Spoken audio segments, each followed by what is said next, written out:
So Liberty, thanks for coming today. Thank you. Really interested in today's chat. I've been asking to get a fertility kind of expert on for a long time now. And when you crossed paths with me, I thought, oh my God, she's perfect. So let's start from the top. How did you get into getting interested in fertility? So when I was 43, I'd met my current partner a lot later on in life, as many of us do nowadays. Because concentrate on careers and things like that, or it might be second relationship. And we wanted to have a family. I already had she would be 19-year-old then. And I went off to the doctors and the GP, she actually did this. She took off her glasses, leant in and looked down at her notes and said, "You do know how old you are, don't you?" And I was like, yeah. And she said, that's not going to happen naturally. You'll have to go for IVF. Go for some tests. We went for the IVF tests. I was told I had 0.7% chance of conceiving with my own eggs. And I was already studying at IAN. And what's IAN? Institute of Integrative Nutrition. Okay. And that sort of 3 months we were doing on hormones. Right. So I was like, okay, before we start having a panic attack, which my partner was having. Was his desire to have a child, was that his first child? Yeah, it was his first child. So he was like, really wanted children. Totally anti-egg donor. Right. I was open to it. He wasn't. Okay. So I said, okay, before we go and explore that again, hopefully, let's try these things that potentially I would be doing with clients when I graduate. And within 4 months, we were naturally pregnant. And I gave birth to my youngest daughter 2 weeks before I was 45. Wow. Without IVF. Without IVF. That's amazing. That's an incredible story because that is rare. Yeah. You know, I myself have had a baby at 37 and I'm considered a geriatric in terms of fertility. You know, and we do know, it's fact, that fertility does decline, you know, as you get older. And by 40, it's like, the chances of getting pregnant are very difficult, and also the chances of complication go up as well. Yeah. But that isn't to say that it can't happen. You're actually living proof that it can happen. So what did you do then? So you were given it was a 0.7% chance. And the lowest my fertility clinic on Harley Street would take was 7%. Wow. So I was way lower than that. Out the door. Okay. So what did you do then from you getting that news to actually conceiving 4 months later? How did you change your lifestyle? Well, the thing is, you can't increase the number of your eggs. I couldn't do that. You know, I started my periods when I was 16. We only have a certain number of them. But I could improve the quality of my eggs. And I could lower inflammation within my body to create a better garden for when something did implant, for it to grow. So everything's different for everybody, but some of the basics that I did, one thing I started doing was eat meat, chicken and bone broth, right, to heal my gut. I was a vegetarian. So I started off with about this much chicken. Okay. Because I was like, I don't like it. I don't like it. On a Sunday, I don't like it. But it was more the broth I was interested in to make sure my gut was healed. Extra protein for my body. I started eating eggs because I didn't eat eggs. Great fertility food. An egg looks like an egg. Absolutely. And an avocado. Avocado, exactly. Like a walnut looks like the brain. Yeah. High omega-3, ashwagandha, shatavari. I'm trying to think exactly what I did. Maca. And rowing everything up that was in the kitchen. Chlorella for detoxing. Lowered plastics. And really became more invested in my sleep regime, I would say. Okay. And that's what you did? That's what I did. What about me? Your partner? He was on ashwagandha because he was stressed out. But don't take ashwagandha if you have like thyroid issues or autoimmune. So he changed his gym regime. Oh, I also changed my workouts. So I was doing a lot of really heavy lifting, and also I did stick fighting like 5 times a week. I cut that out and I replaced it with more lower impact things like swimming, Pilates, and lower weights to put less stress on my body. Yeah. I wasn't pushing it to those extremes anymore. I forgot it was Friday night and Saturday night. Everyone's like, oh yeah, I was up, it's Friday night, Saturday night. I'm up to like 11 or 1 in the morning, binge watching Netflix or something. Yeah, exactly. No, I started going to sleep the same time every night and getting my body into a rhythm. Acupuncture. Yeah. Every single week up until 14 weeks. I did. I can't say I loved it. I've never tried it. I liked it in my body, but there was one point in my ear I just hated it. Right. And I'm like, every time we went in. Reflexology? No, I didn't. Right. Not for me. But it's different for everyone depending on what case and what their blood work is showing. Yeah. Of course, I took a probiotic, folate over folic acid. He had maca, I had maca. Well, that's great for sperm quality. That's one of the reasons, well, not the only reason. Maca is an unbelievable antioxidant, but it's one of the reasons we use it in Elle-Sera. And it's great for your libido absolutely, as well. Which is critical to create a baby. Exactly. And around that, you're really, really stressed. So quite a lot of people, they come and see me day in, day out. I've got 2 clients tonight. But sometimes they miss a month because they're so stressed over the fertility. Yeah. They can't even face having sex. And it becomes a bit regimented, doesn't it? It's like, right, I'm ovulating, let's go. Yeah. And it takes all the fun and passion out of it. And there's no mystique. It's like perfunctory. Yeah. Let's get it done. And you're going to be creating stress in your body while you're doing it rather than that dreamy, let's have an orgasm, let's feel nice and have oxytocin. Relaxing hormones. Yeah. And the thing is, and we were just talking before this podcast, sperm count is down overall. So I had pulled a statistic before I came. So in 2017, a paper was released which discovered that the sperm count is incredibly in decline. So there was 99 million sperm per millimeter in 1973. And in 2011, when they tested it again, that number was less than half at 47 million. That's in all Western countries. So you've got less than a 50% drop. And that was in 2011. 2011. Yeah, so imagine what it's like now. Exactly. So in 39 years, we've dropped by half. So I can't even imagine what it is now. And how has this happened?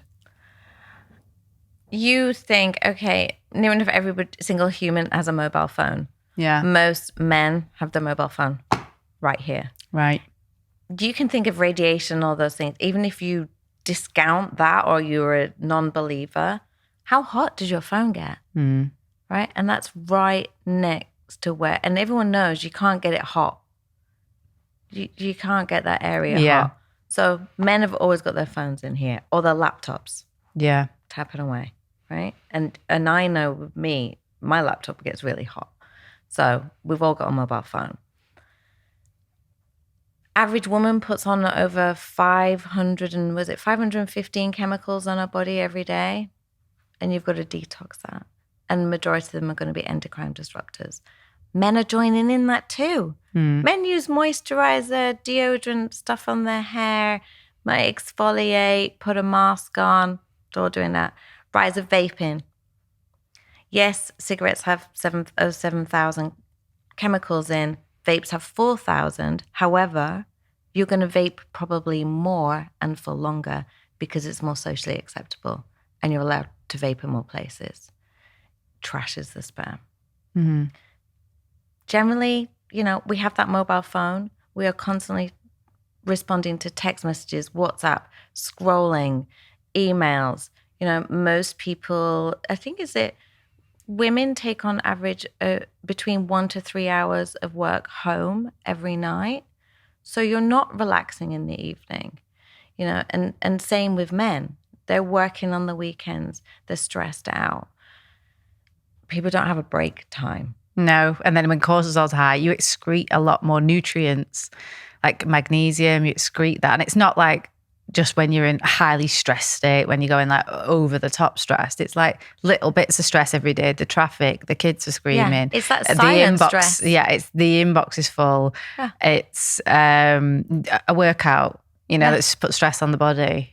It's all these things that raise your cortisol levels again. So if you are not eating your lunch at the desk, grabbing your lunch from a plastic container. So plastics is a big one. It's a huge, huge one. Plastics. People are making their, I don't know, organic, healthy food, but then they're put it in a Tupperware and they put it in the microwave, and put then it in the microwave. It's like, or they're flipping it over, putting that plastic spatula in the pan and flipping it over. Okay, so I'm dead against plastics. Like, I won't even have it in the office. If we can get away from it, we won't even have it. We drink everything out of glass bottles. Yeah. I'm actually manufacturing my own glass bottles because I want my customers and beyond, and I just want loads of them in the house because I won't even take them to the gym. So, that's how obsessed I am. I won't even I try not to drink out of plastic bottles. I can't stand it.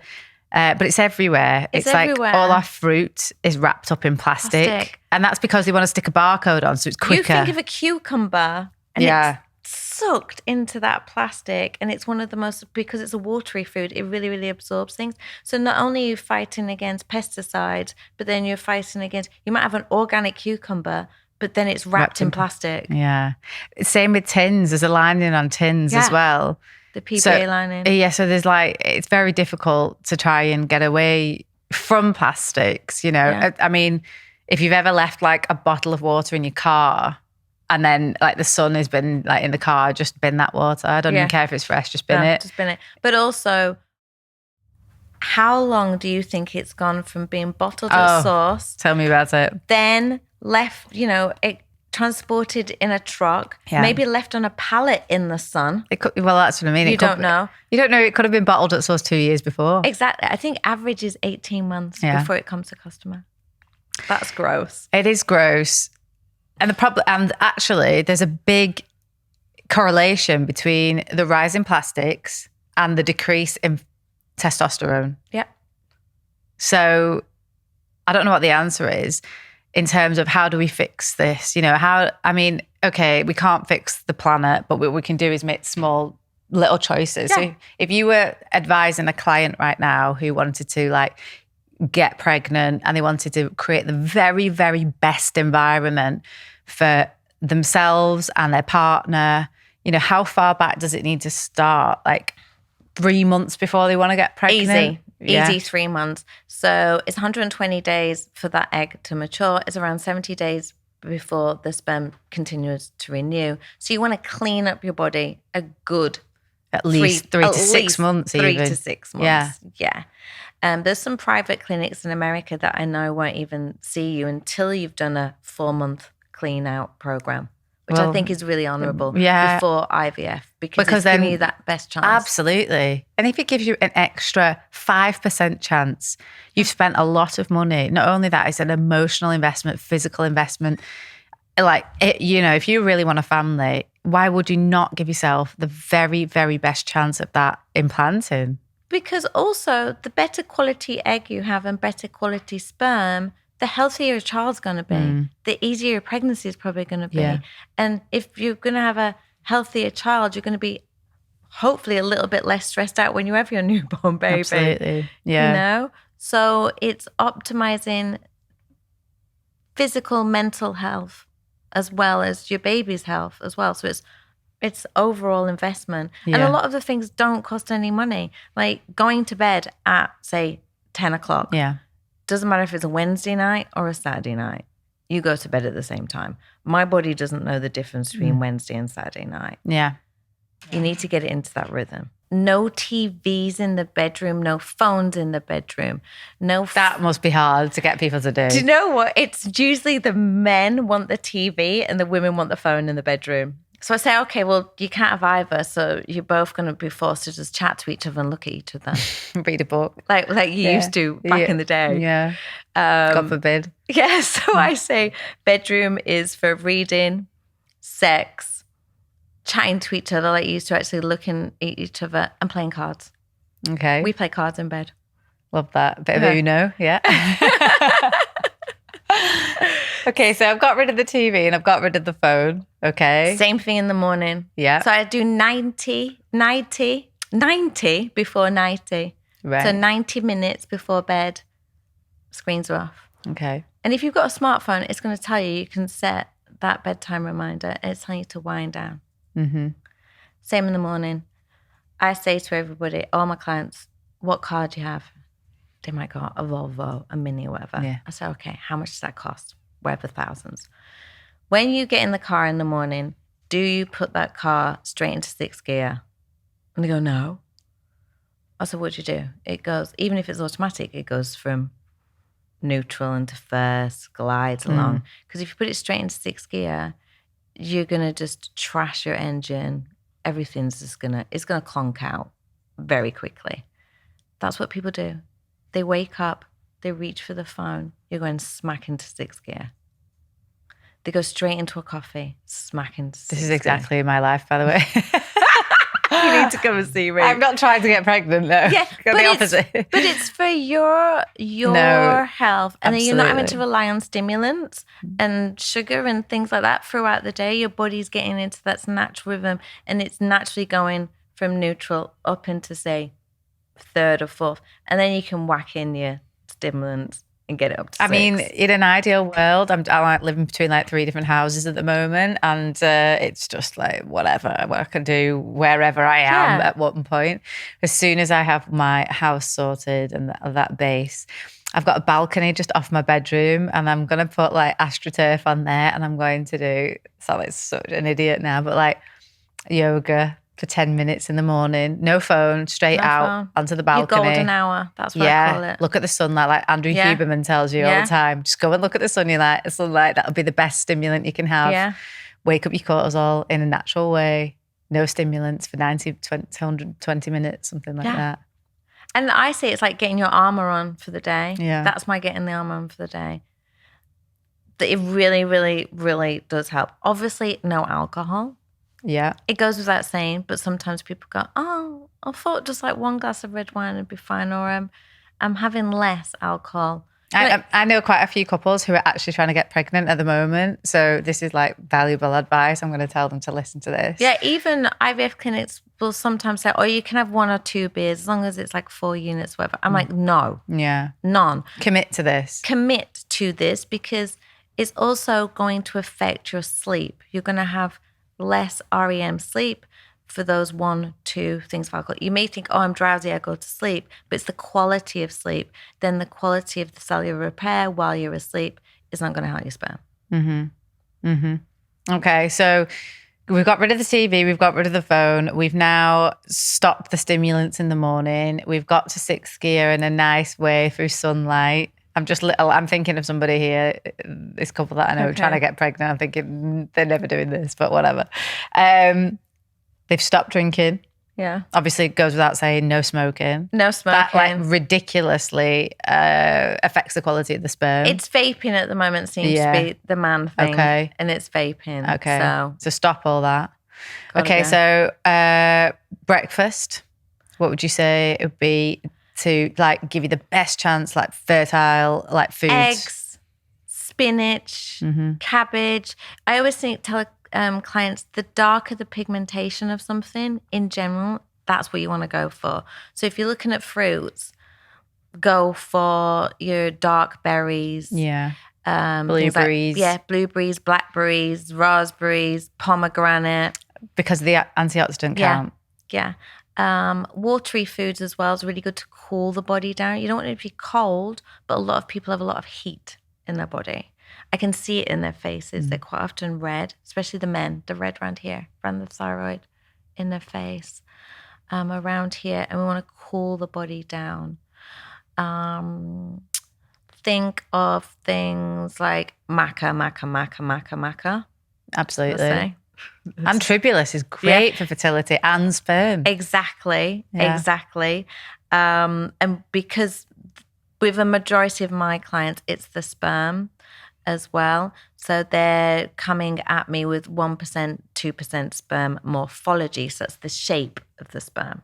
Never mind a low sperm count. Yeah. Okay. So let's discuss that. So the shape of the sperm. So Is what's really important. okay. So in a normal, how are we saying this? Like ejaculation. Yeah. Okay. So not all of that sperm is ever going to make it to No. the egg. It's not even capable. No. You've got loads of different sperm, and some of it is not even morphed correctly. No. It's not even going to ever become a proper fetus. Yeah. So you've of that percentage. So that's getting lower as well. Yes, so the Kruger scale is for the morphology, the hero shape, Yeah. like the chosen ones, as I sort of like to call them. Mm-hmm. That's 4 to 14% is your ideal. Right. So 4% is what the Kruger, won a Nobel Peace Prize for doing this scale. But IVF clinics are taping people with 1%. Right. Now, I think that's truly unethical. Right. Because in general, then you're going to have failure of implantation. Yeah. They can get it. Quite often in natural fertility, we get pregnant quite often through our menstrual life, as it were, but we don't even know. Right. Because we'll just be like, I was like a week late on my period and then I had a bit of a heavy period. Probably implanted. And it failed. But when you're under that pressure and microscope of IVF, you're like, oh, yeah, we got to, a week. It's a 2 week. And then it's failure of implantation. I see women day in, day out, and the trauma that leaves is awful. Mm. So if you can get your sperm from 2% to 4%, that's your job. Yeah. Because you don't want your partner to go through that. Yeah. It's not nice. So I get a bit scary and McClary with some of my men. No, but it's right. And I'm it's like, tough you love, but I'm sorry. You can't put her through that. No, it is tough love, but it's right. Yeah. And if the difference is, I'm sorry, you can't watch Match of the Day in bed and you can't, have caffeine. Or when you go on that stag do, you can't drink. Yeah, or you're not going. No, that's if you can't go, you're not going to that stag do. Yeah. I'm sorry, no. And also we've got this increase in alcohol around business lunches, business dinners, business corporate events. They're like, oh, well, I can't, I've got the Norwegians coming in or something and they're heavy drinkers. And I'm just like, well, you're good at your job, right? Mm-hmm. That's why they're meeting you. Be confident enough to be good in your job and they like you for who you are. And do you know what? You can always turn around and say, actually, we're going through a fertility program. Exactly. I don't want to drink. Exactly. And they'll really respect you for that. Absolutely. Okay. So these are like great, this is great advice. So I'm trying to work my way around the house in terms of like what you can do to then like create the very best environment. Get those candles out if they're toxic. I always say toxic candles, perfume. Yeah. So many chemicals in perfume. So go for non-chemical perfume. Or just leave it. I mean, you're saying all this, like when I first had my baby, instinctively, like I wouldn't have any of this anywhere near me while I was pregnant. And then afterwards, I was like, get that. Like Danny would come in and he would spray deodorant. I was like, are you trying to kill me and the baby with that? Like, get that out. I'm like that with bleach. I made him wear roll-on. I wouldn't let him spray aftershave anywhere in my bedroom or anywhere near the baby. And everyone thought I was being overzealous. It really annoyed me when people came round to see the baby and they were covered in the stuff. And I was just like, ugh. I'd say, no, so you can't hold her. I did. Oh my God. Yeah, but people think I already don't get invited to parties because of the way I am. But, I don't get invited to parties because people know I've got to be in bed by 9:45. Yeah. Like, that's lights off and I like to read for 45 minutes. You're a woman after my own heart. We'll just hang out in the morning together. Yeah. No, I'm the same. But I think I know a lot about this and everyone's like, lighten up a bit, will you? And I'm like, nah. No, like I can't lighten up. I'm really sorry. But also when you are looking for your supplements, and this is why I actually liked your brand, was because you put in the right amount that's been scientifically proven. So I get clients coming to me saying, yeah, I'm taking an omega. Yeah. High omega-3. I say, okay, what's the EPA in it? They're like, 600. I'm like, no, it has to be 1 gram. Not 600 milligrams. It has to be 1 to 3 grams. I take 2,000 a day. So you take 2 grams. I take 2. 2 grams. But they're not. So a lot of these supermarket, high street brands, even Even the ones that are named Pregnacare. Yeah. And I hate that brand. like the ones that are like for pregnancy are. Or even some famous, dare I say it, fertility guru people who have their own supplements. If you go and look in what... They're not great. They're not great. They're not great at all. I know exactly what you're talking about. And I've looked at it before and I've thought it's not great. Also, it comes in a plastic tub, and that's the one thing expensive, that you go on about. That lady's supplements has maltodextrin in. Maltodextrin trashes your gut. You know, it has a GI of around 180, table sugars, 60, 64. So that's nearly treble. You don't want that in your body, and that's in a fertility supplement. Yeah. So really, really be careful. Don't go for what's on the front. Well, that's the problem, and that is the problem, you know. It's like, where do you turn? Yeah. But it's only getting worse. I mean, by 2045, most couples will have to have assisted fertility in some way. But that's not guaranteed, and that's what... You want to ask your fertility clinic as well, what is the live birth rate, not their pregnancy rate? Because you're not going in it to just get pregnant. You want a child. And that's completely something different. So you want to ask your fertility clinic, what is their live birth rate if you're going somewhere? Yeah, that's good advice. Okay, so we've kind of touched on diet, but let's go a bit heavier into it. So diet in terms of giving yourself the very best chance. And again, you've got to be doing this consistently, day in, day out for 6 months. So you've got rid of your deodorant. You've limited your shampoos and conditioners and products that you're putting on your body. Nails. That is no more shellac. No more shellac. No. There's a reason they're wearing a mask in there, right? Yeah. And you go in, you're not wearing a mask. I know. I thought that was for the dust, though. No. So, okay. So again, just get everything that's like, you should know this instinctively. I felt like when I was pregnant, instinctively, I just stopped doing all these things. Yeah. I didn't dye my hair. All I ate, my partner owns a restaurant in town, and I just went there every single morning, and I got the same food every day. It's a brunch restaurant, so it's just like it's easy. You can eat eggs and avo and feta. And think green is go. Yeah. So I always say, think traffic lights, red, back away. Yeah. In general, because it's inflammation, and a lot of people have inflammation markers at the moment because of the diet. So green is go. So I always say, preferably 3 times: breakfast, lunch, and dinner. But if not, lunch and dinner, 2 greens. So make sure you're getting those greens in. Stick them on your plate. Yeah, broccoli, asparagus. Asparagus is great for men's sperm. Absolutely, yeah. Apologies for interrupting this podcast, but I need to ask a favour. If you're enjoying this podcast so far, then please hit that subscribe button right now. I'll be straight up and honest that I want to see this podcast grow and flourish into something that I'm really proud of. And the only way that I can do that is with your help. So if you've ever learned anything useful from these conversations, then please return the favour by liking, rating, subscribing, and maybe even sharing it with your friends. Thanks very much. Let's get back to the episode. Also, but then look at yourself, right? Look at your poo. What is going on with your poo?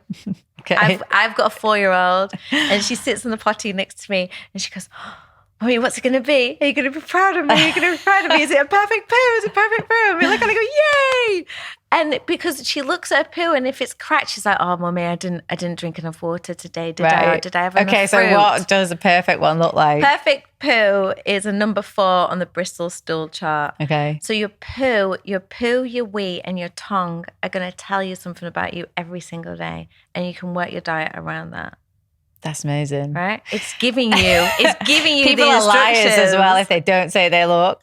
Because they Everyone do. looks at their poo. They do. And a clean poo is perfect. So if you wipe your bum, there's nothing on it, you've done really well. Really? You can message me and go, I did a clean poo. Wow. Okay.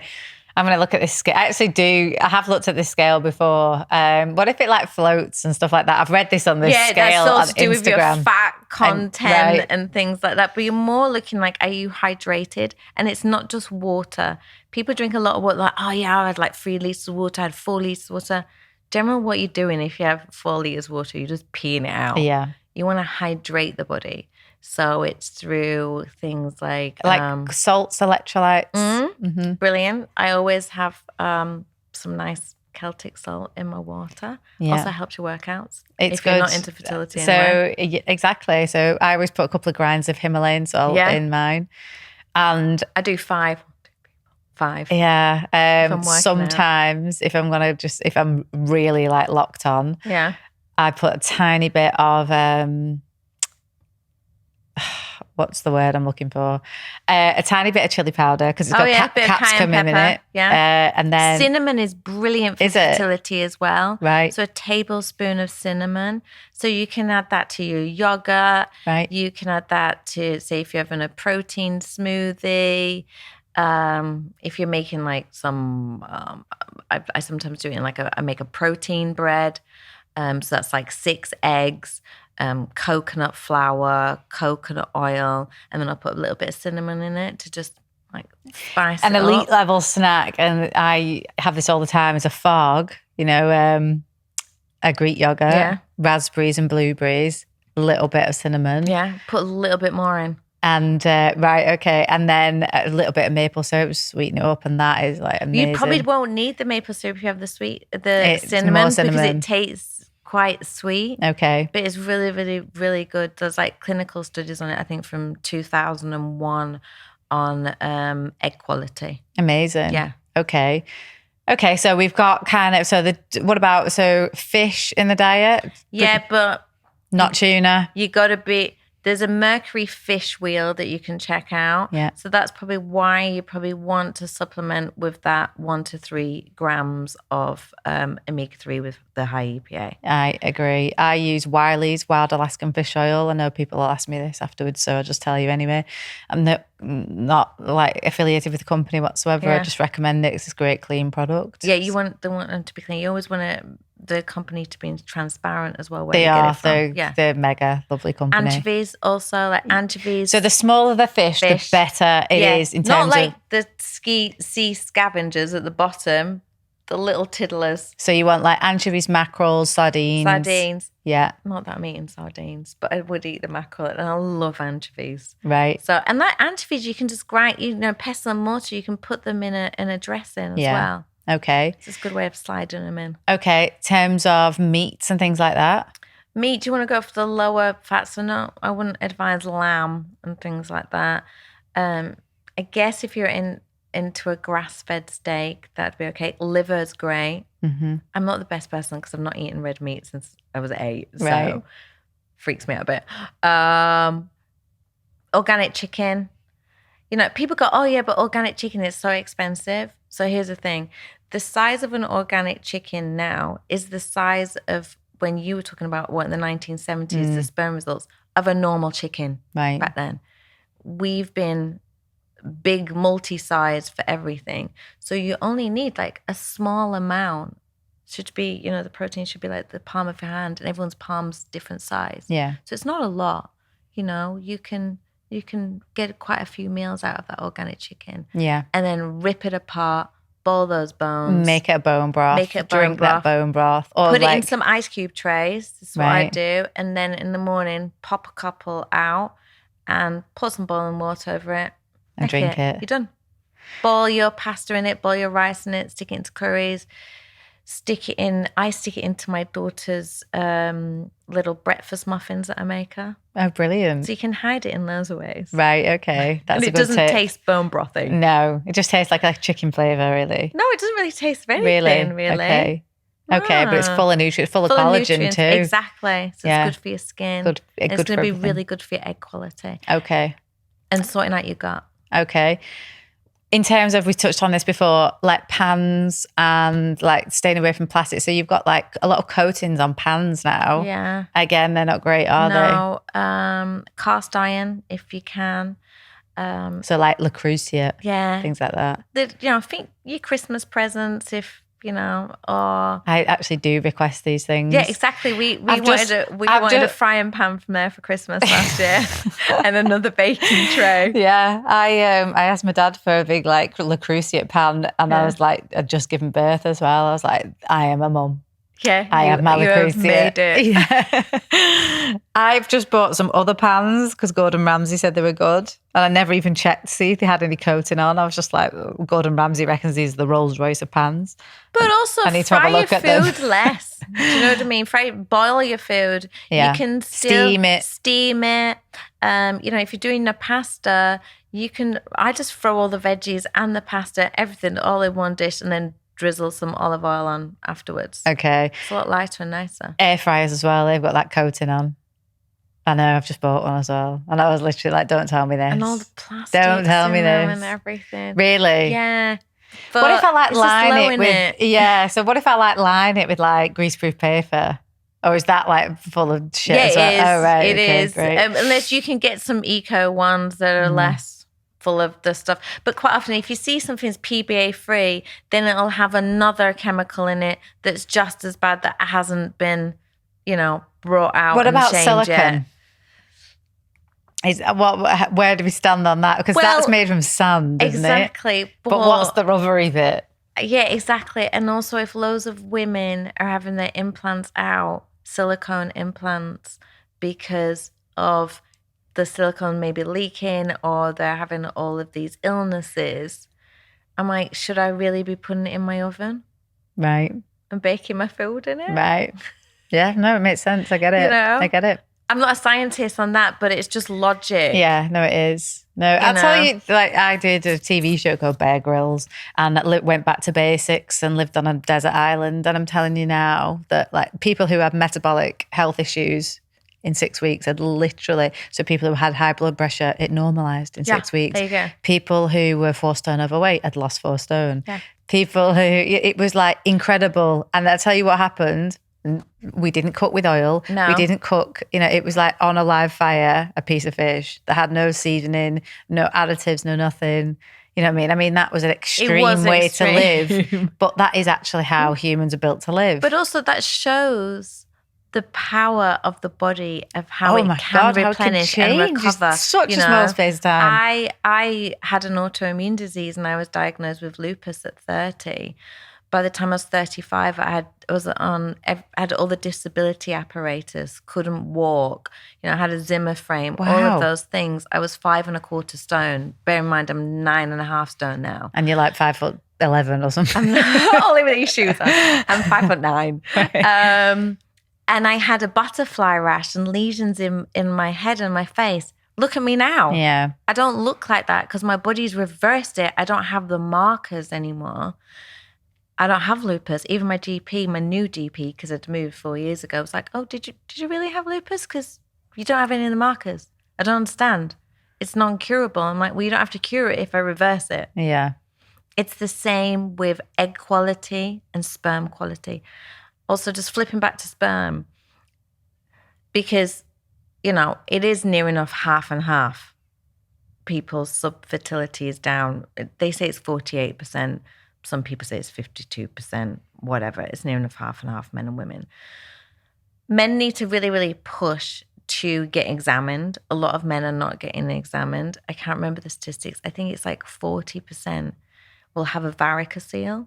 So it's like a varicose vein. So the sperm is getting through, but not like all the greatest quality. So a lot of men have not been felt. Right. At all, If you're having fertility issues, the women will go and have a scan and a transvaginal scan and all these tests. The men, they're just like, well, can you just ejaculate into this test tube and we'll just check it? No. Ask for a physical exam and an MRI, like an ultrasound, to just rule out that, because it's a tiny operation you can have done in your lunchtime that can free up your sperm. Okay. Just a little note. Yeah, so more men should be going to check that out. Yeah. I mean, if you are at the end of the tether and you have literally tried everything in terms of fertility, definitely should be trialing everything before you start spending. Exactly. Because how expensive is IVF these days? Depends where you go. Yeah. Anywhere from, I don't know, like the cheapest I've heard is like 8,000, but up to 14,000. Yeah. It depends on what drugs you might need. It depends on your postcode. Everywhere. Now I have 5 female friends. I haven't got that many female friends, but let me tell you that 50% of them, this is applicable to them. They are all in their late 30s. Yeah. No partners. Yeah. These are 5 fantastic women, very good looking, good jobs, confident, fantastic women. None of them can find partners that are going to stick around. I have my own theories about this. Do it on your own. Okay. I have a number of clients that are going for IVF and they are single. Some of them are already single mums and they're like, well, I did it anyway. Yeah. And I want to expand my family and I'm in a financial position that I can do so. So doing it own. Some are first-time mums, like you say. Like, I've just not really found someone that I want to do it with. Yeah. So they're going for sperm donor. Well, there's a couple of them who froze their eggs. Yeah. So I was reading in the Times not too long ago about freezing eggs. Actually, the percentage of using them again is like a very low chance of them actually working and implanting. It was like 20-30% of them that get frozen. Whereas if you freeze an embryo, it's a much higher chance. You could, I guess, go and get a sperm donor, do the whole thing. Freeze it until you're ready. Until you're ready. Yeah. So would that be a better option? It depends. Then you have the whole realms of, well, then if you meet someone, does he want it to be his sperm? Yeah. And then that throws up a lot of moralistic issues. Yeah. But I also read just before I was coming on this podcast so there was some big lawsuit against a company called Think Underwear. I don't know if you read this. It's period underwear. Oh, they're full of plastics. And it's like, so that's another thing. So, you've got to sort out your menstrual cycle beforehand anyway. People come, well, my cycle's a bit all over the place. I'm like, well, you need to sort out your cycle first because that's telling what's on in your body. If you're overstressed, do things like yoga nidra. Bin the period pant knickers. Bin anything that's plastically near your vagina. Yeah. So what about tampons? Natural, they're covered in pesticides and everything as well. But just go, I think, what was it? Cottons, they're natural ones. I mean, you could use the cup, but some people don't feel groovy about it. Or just have a pad that's natural. Okay. So again, these are issues that I've never even thought about. But then when I start looking at these things and pull that thread, I'm like, so the material that tampons are made out of is not actually white, and then they bleach them to make it white. So you've got bleach going up there. It's very hot. Yeah, covered in pesticides. Yeah. And then I'm thinking about all these things. And then, so as I'm listening to a podcast on the way here to discuss this today, I'm starting, a lot of things are going off in my head, and I start thinking about, obviously you're the host. Yeah. So let's say you do get pregnant. You're now the host, and let's say it's a girl. You've not only got you've got your eggs inside you. You've got her eggs inside you. So for the rest of her life. Exactly. So you've got your grandchildren's in there. So look after them. You've got 3 generations, literally, you, her, and your grandkids. Yeah. And if you are not giving yourself, so if, let's say you're smoking, drinking, whatever, you shouldn't be doing these things while you're pregnant. This is what I say to my clients. I say, so all my clients have to do a food diary each week, and they give it me 24 hours before. It does breakfast, lunch, dinner, snacks, liquids, list of all the supplements they've taken or not taken. And then it does emotions. You score 0 to 10, anxiety, 0 to 10, sleep score, energy, right? So they'll say, oh, yeah, but I skipped this meal, I was busy. Or, it was someone's leaving due. I had a chocolate cake and just 1 glass of wine. I say, okay, that's okay. Would you feed your child that? No. I would have made sure they had breakfast before they went out into a busy day at school or whatever. And I would never give a child alcohol. Well, you're feeding your child. Exactly. Yeah. So think of it not, I'm doing this to get pregnant. I'm doing this to feed my child and support my future child. Yeah, exactly. And then the other generation, again, let's say you're having a boy, you're in charge of their testosterone level and the next generation's testosterone level, if you want to think about it in that way. That has a huge impact on society, your own legacy. I I was so busy during pregnancy. I was so highly stressed during pregnancy. If I could go back and do it all again, I would do it completely different. It's amazing she's turned out into such a happy little girl as she is, because it was one of the most stressful times of my life. Like, work was not going well. Like, me and Danny were like hardly together because he was building the restaurant all the time. So I didn't feel like I had that support there. And I was like just busy. And again, afterwards, you know, it was super stressful through the birth, everything. If I did it again, I would completely just chill out, relax, because I felt like I didn't connect with that pregnancy until she was born. Yeah. So it was like, oh, well, it's all right. I don't really care at the moment. I need to do this because I know that I've got to get this done because I'm about to have a baby. Yeah. So I need to work triple hard to do it. And actually now looking back, I think that was absolutely the wrong way to do it. You need to relax, make sure it's the best, because I look at her now, I won't she will not have anything that is not like unbelievable. Yeah. Like, so why couldn't we do that at the beginning? It's things like also get bleach out of your house. Yeah. I was round with a lady on Instagram. She was like, what about vomiting? If you had vomiting and diarrhea. And I was like, okay, well, you can just use vinegar. It's clinically proven. Baking soda. You don't need bleach, because that's another endocrine disruptor. Get it out of your house. It's going to like trash your hormones. There's a lady who we sometimes work with.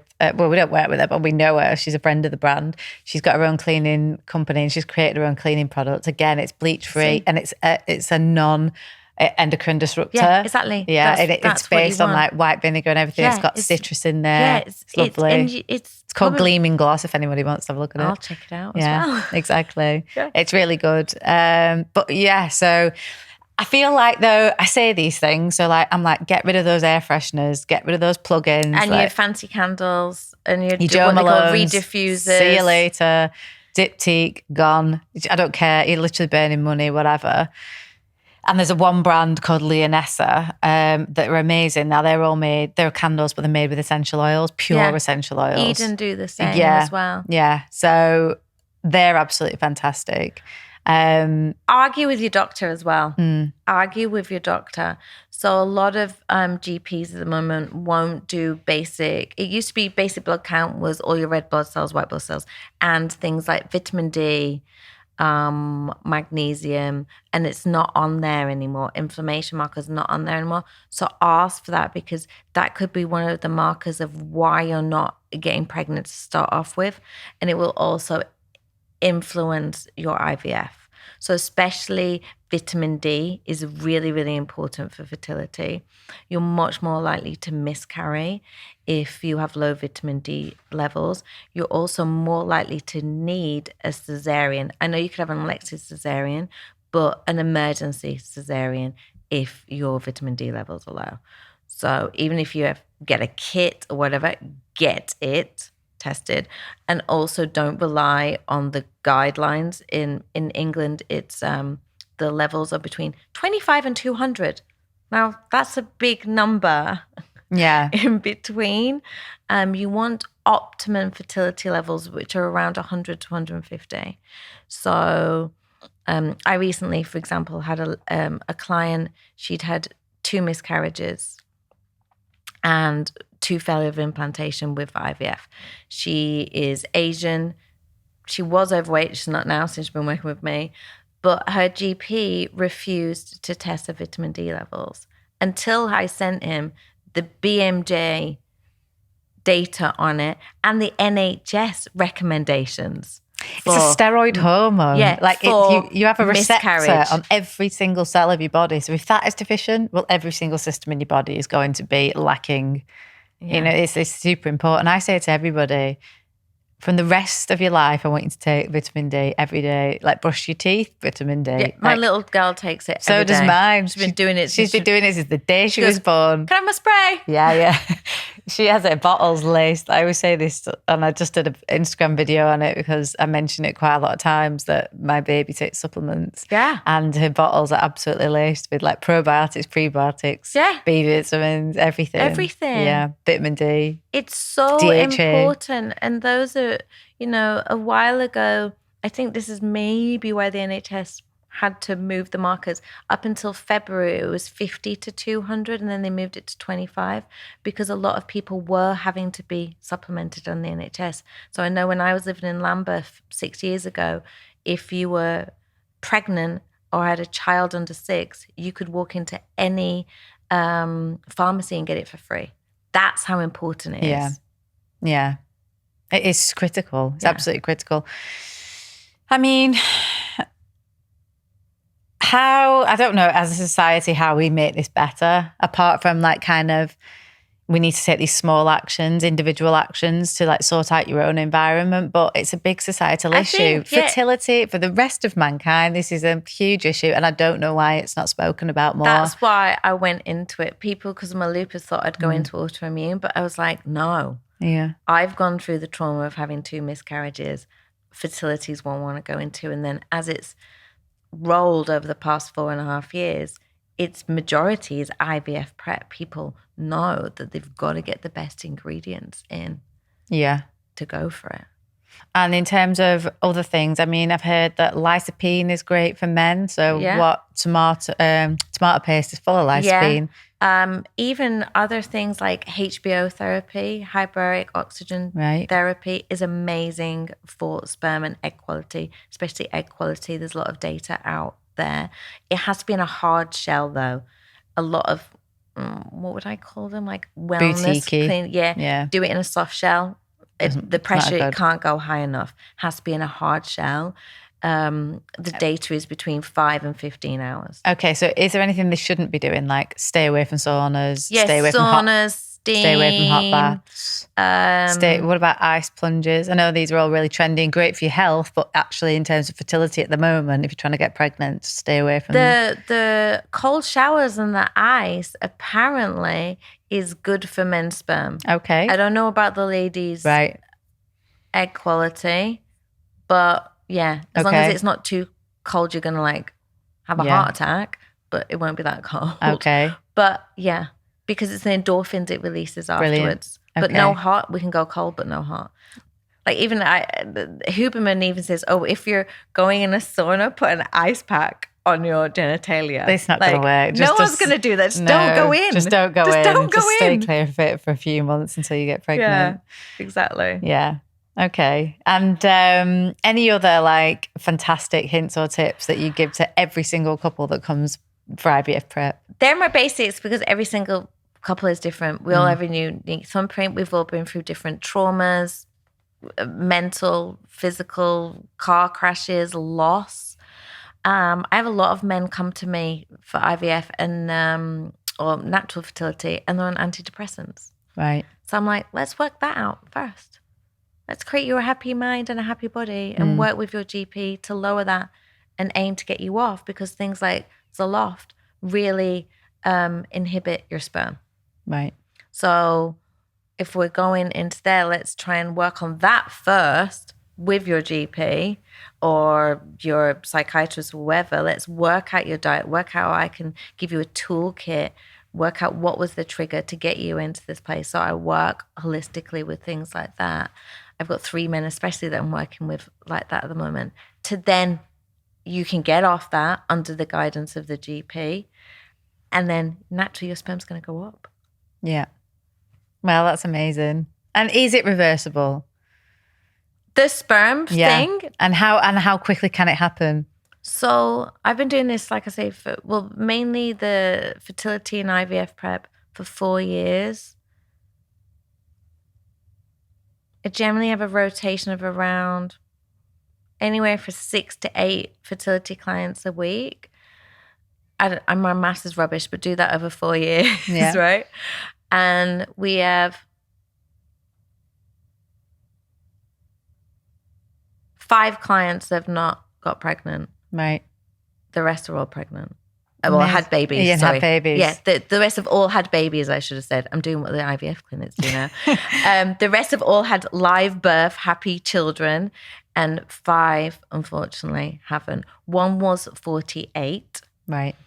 1 had MS, and then the other 3, it's just not happened yet. Okay. And that breaks my heart. I had 3 pregnancies last week and 1 failure of IVF.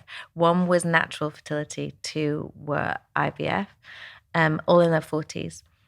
And I just couldn't celebrate it. I just couldn't celebrate the other ones because the other woman, it didn't work.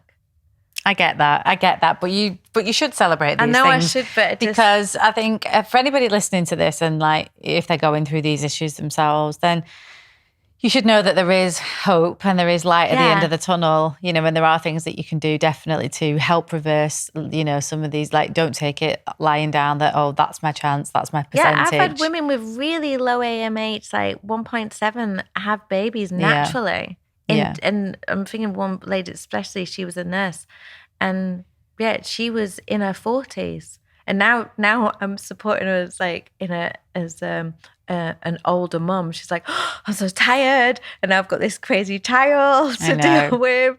It is difficult, but it's worth it. It's so worth it. It keeps you young, I think. Okay, so if anybody wants to get hold of you, Liberty, how can they get hold of you? I'm on Instagram, mills.liberty. Someone hijacked me 2 years ago. Right. So I had to change my Instagram. Great. Some weird man in Buffalo. Or my website's Integrative Liberty. Okay. Everyone wants me to change it, but I'm like, no, because I don't care until it takes me to 102. I've got to make sure everyone understands. It's everything you do. Fertility is not just about your ovaries and your sperm. It's about your head. It's about how you talk. Like my clients are not allowed to say, I'm trying to get pregnant. They say, I'm investing in meeting my child in waiting. I love that. That's different. You're not trying to get pregnant. You want to meet your child in waiting. That child is waiting for you somewhere. I love that, and that's a lovely place to finish. Okay. Thanks a lot, Liberty, for coming in, talking to us. Thank you for having me. Thank you.